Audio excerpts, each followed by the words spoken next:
कुछ स्थान केवल नक्शे पर मौजूद नहीं होते, वे चेतना में मौजूद होते हैं। आज जो आप सुनने जा रहे हैं वह एक शहर की कहानी नहीं, बल्कि अनंत की कहानी है। यह कहानी है काशी की। अधिकतर लोग काशी को एक तीर्थ मानते हैं, लेकिन क्या होगा अगर सच्चाई इससे कहीं आगे हो? क्या होगा अगर काशी विश्वनाथ मंदिर सिर्फ पत्थरों से बना मंदिर नहीं, बल्कि एक जीवित ऊर्जा केंद्र हो? एक ऐसा केंद्र जिसे हजारों साल पहले इस उद्देश्य से बनाया गया हो कि आत्मा को मोक्ष का मार्ग मिल सके। सबूत आपके सामने है। कुदरत का नियम है कि पानी हमेशा ढलान की तरफ बहता है, लेकिन पूरी पृथ्वी पर काशी ही वह जगह है जहां गंगा ग्रेविटी के नियम को तोड़कर दक्षिण से उत्तर की ओर बहती है। क्या यह संयोग है या फिर नदी को मोड़ा गया था, उस दिव्य घेरे को पूरा करने के लिए जो इस शहर के नीचे छिपा है? क्या सच में काशी में एक ऐसा कुआं है जो आपकी मृत्यु की भविष्यवाणी कर सकता है? और क्या आपने काशी की कररवत का नाम सुना है? वो गुप्त जगह है जहां कभी मोक्ष पाने के लिए एक ऐसी कीमत चुकाई जाती थी जिसके बारे में सोचकर ही रोंगटे खड़े हो जाएं। और रहस्यों का यह सिलसिला यही नहीं रुकता। मणिकर्णिका घाट पर तो कुदरत का एक और नियम टूटता है। हजारों लोगों ने दावा किया है कि यहां मरते वक्त मुर्दे का दाहिना कान अपने आप ऊपर मुड़ जाता है।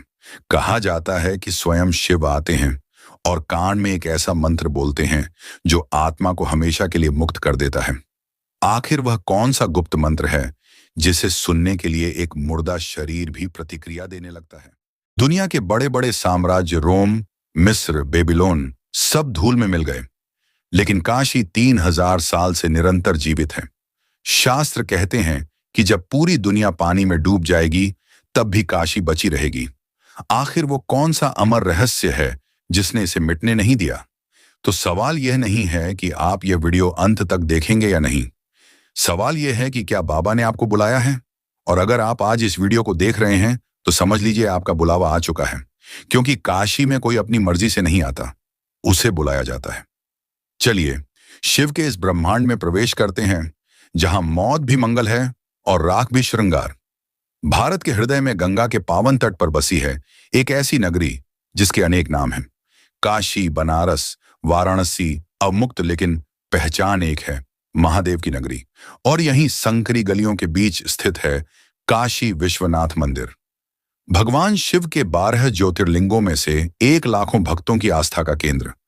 लेकिन यह मंदिर और यह शहर किसी साधारण आर्किटेक्चर का नतीजा नहीं है। इसके पीछे एक गहरा विज्ञान है। काशी का रहस्य इसके भूगोल में छिपा है।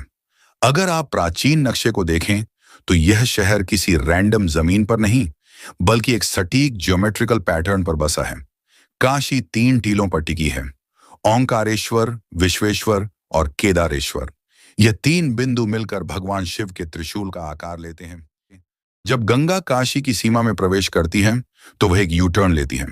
वैज्ञानिकों का मानना है कि उत्तर वाहिनी गंगा के कारण यहां एक विशेष बायोमैग्नेटिक फील्ड बनता है।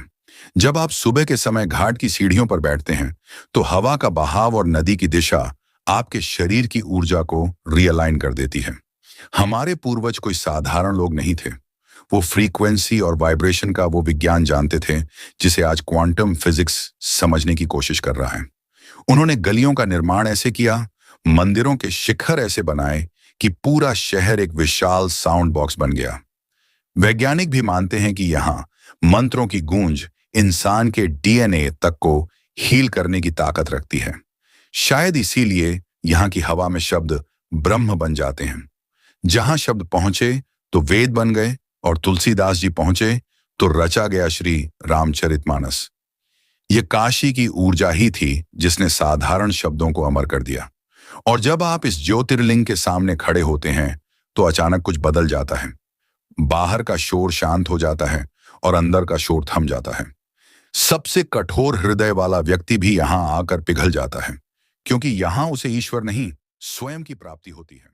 लेकिन यह मंदिर, यह नगरी एक दिन में नहीं बनी। इसके पीछे है हजारों साल का इतिहास और अनगिनत कथाएं। चलिए ले चलते हैं आपको समय से परे, उस युग में जब यह सृष्टि भी नहीं थी।